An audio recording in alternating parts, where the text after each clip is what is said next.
everyone, welcome back to the channel. Yeah, I'm still around. I've just taken a little break from it for a bit, mainly because of the crazy roasting weather, and it's just too uncomfortable to be out here for any length of time. Plus, of course, the World Cup. My son and I really enjoyed the World Cup and the ups and downs of all those great matches, so congratulations, Spain. Anyway, so back to it. Thought I would do a video more like on request, really. Recently I did a few short videos, or one short video on my D-Jet 4.5. Cut a long story short, I wanted to check the fuel pressure, just because I did really, and I thought it could probably do better in fuel mileage. You know, the car's been running wonderful for over 14 years now. Not a hiccup really. So anyway, I bought a nice quality. Let me show you. Hold on a second. Here it is. I bought it from Mercedes Source. It's a nice quality gauge, liquid filled, nicely fitted. Ken had gone through various different gauges and felt like he'd nailed it with this one. So you plug in right by the cold start valve on the fuel rail there, off to the right, off to the left I should say, and then also, which I included a little catch bottle as well to decompress and empty the fuel rail, so when you take it off you've got fuel peeing everywhere. So anyway, with that discovery, with that purchase, I discovered that the fuel pressure on the car was way out of spec.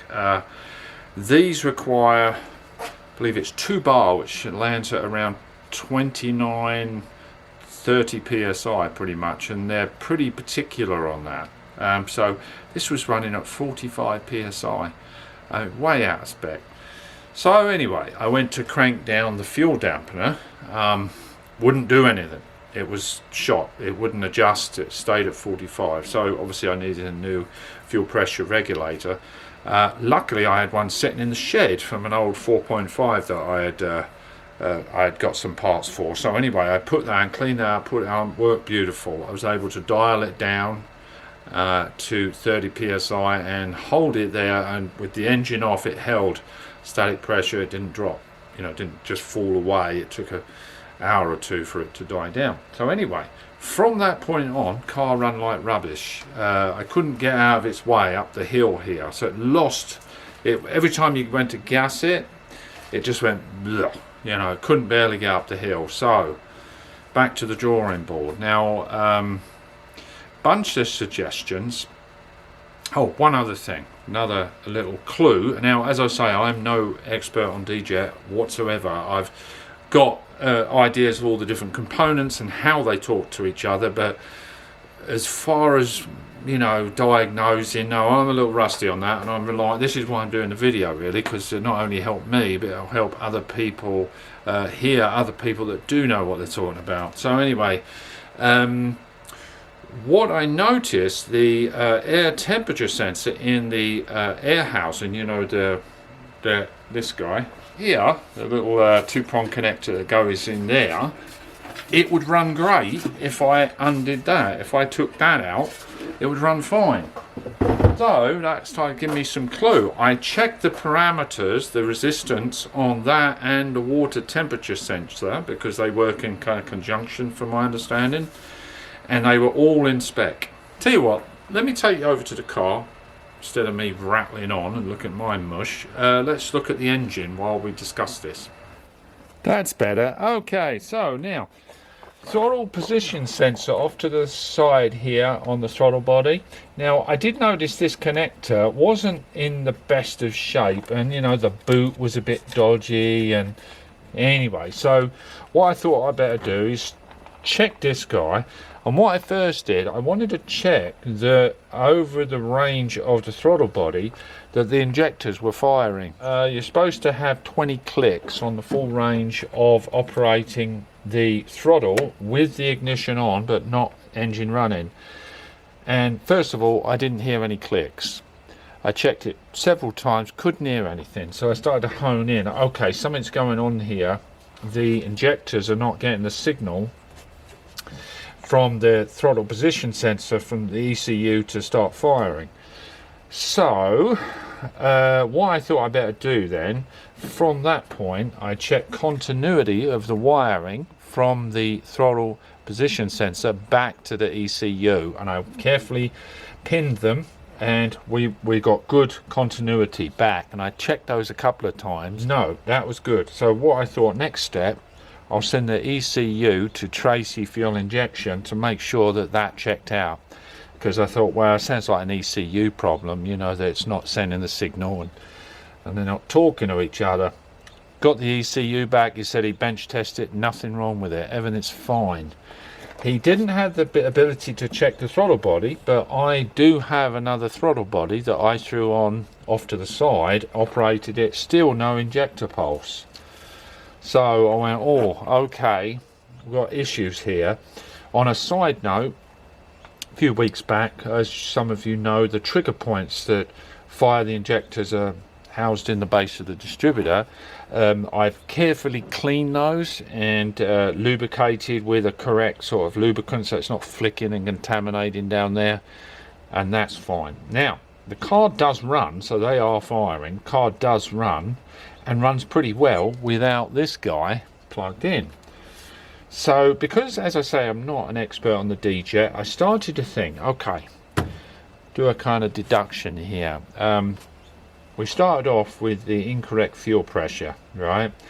Fuel pressure regulator was naff, it was broken, and those things are pretty expensive. So I started to suspect whoever had this car before had realised you couldn't adjust that, and instead of replacing it, what he'd done, he'd made some adjustments in the system to compensate. And anyway, cut a long story short, I think someone's been messing with the map sensor. Now, again, side note, I have checked the manifold pressure, the vacuum to the manifold absolute pressure sensor here on the bulkhead. That is holding at 15 inch-pounds mercury on the diaphragm, and it's not dying away, so that's good. I've also checked the resistance of the terminals, and they check out to the book. But I did notice that the wax seal or the cover on here is missing. So I thought, you know what I'm going to do, I'm going to put it all back together, right? Plug this guy back in, put it all back together, and I took, and make sure you mark where you're moving. Now, I don't recommend you adjusting this at all. If you think it hasn't been, don't mess with it, because we haven't got the equipment to bench test that. But I thought, what can hurt, right? So what I did, car was blah, blah, blah, you know, running all awfully bad, and I got an Allen wrench in the back here, and all I did was half a turn out, right? So please let me know what that's exactly doing with the system. Boom, car came alive. I mean, different animal altogether. It now runs like a freight train. It just blasts along. I'm yet to check that the injectors are firing with the throttle position. I'm not sure whether that has anything to do with that. That's a little bit of a mystery side marker, that one. But anyway, I'd love to get a conversation going with you guys about D-Jet. I think it could be very helpful to people diagnosing these, because I've had three 4.5s over the years since about 1990, and honestly, they have been so reliable, and never a hiccup. Just the main thing, obviously, making sure you check all your connections, your fuel hoses, and they're all good, and it's off to the races. It's been great. So I'm really happy to get this guy back on the road. Yeah, you've got to make sure we've got all the valves adjusted correctly. If you want to get all the basics, so you're not fighting against anything. Anyway, let me know what you think. It's a little bit of a mystery, but as I say, it's been running great now. So I've done various other things, you know, got new plug wires because they were looking a bit ropey. And now it runs great, and also no hot start problem. And this is roasting out here. It's about 98 degrees out here, and no hot start issues. And I filled it up with a tank full of gas to see how we are for economy wise, and I'm yet to get back to you on that.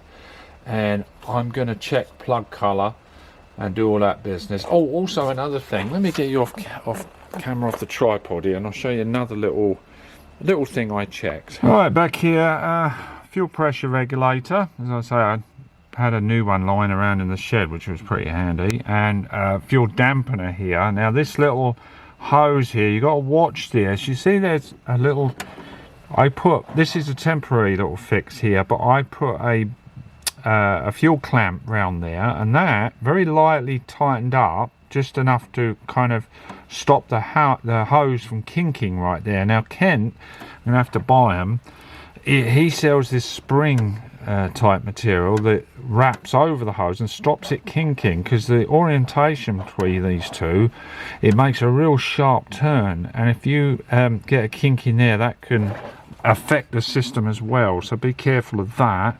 Also, when I took the throttle body off, I took the opportunity to lubricate a lot of this, because it's a little sticky, a little dry stuff that gets ignored. So, and as I say, I put a vacuum tester on this hose, so just take that off, pump up very gently to 12 to 15 inch-pounds of vacuum on this guy. You don't want to go pumping it hard, because you don't want to damage the diaphragm in there. And if it holds, it should be good. The electricals don't often go bad, from my understanding. I was watching a guy on YouTube, these systems, the D-Jet is in the V12 Jaguar as well, which I wasn't aware. Very similar setup. Obviously their trigger points, they don't have trigger points, they have another kind of firing system. Other than that, it's very similar. What else did I do? Yeah, I think you've got the whole picture now, so I'd love to hear from you what you think's going on. Well, what you think the whole picture was at the end, because like I say, it's running great now, but this throttle position thing, let's I'll tell you what, while we're on camera, let me get the ignition on and see if it's firing. I don't know, let's check. The ignition is on right now, and as I take up the throttle, you should hear some clicking. Let's see.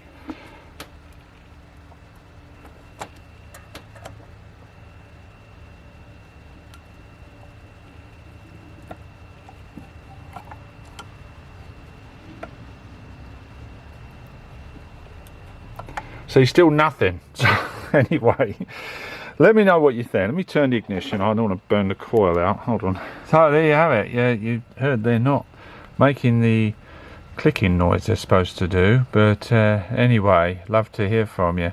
Also, I in previous videos, I think a short video, I cleaned and checked the auxiliary air valve. That's working fine. I've checked all measurements of the plunger movement and all that stuff. That's working great. Resealed it, new gasket, all that stuff. A few new hoses I put on various places. So just working my way through it. As I say, you know, I could do with a new boot here, and it'd be nice to go through this wiring and maybe one day redo this upper wiring loom, put new connectors on and stuff like that. But that's a job for the future. But I'm very glad it's running now, even with a little mystery to it. So anyway, that is that on that. One other thing before I go, as regards to the fuel injection system, as I say, I sent the ECU off to a company down in Tracy, which is kind of middle of California, to a place called Fuel Injection Corporation. And they offer services like, you know, testing and repairing ECUs of the D-Jet system. He couldn't do much with the throttle position sensor checks, but I had another one, like I say, I was able to compare the two. But also they rebuild the map sensors. Now, if memory serves me, he said they'll do the map sensors for these Bosch ones for like $300. Take them apart, rebuild them. I'm assuming they put new diaphragms in them and check them and run them through some bench tests. So Fuel Injection Corporation of Tracy, talked to a gentleman called Robert, very nice guy, and yeah, really cool bloke, and I thought I'd give a shout out to him because he was very helpful to me.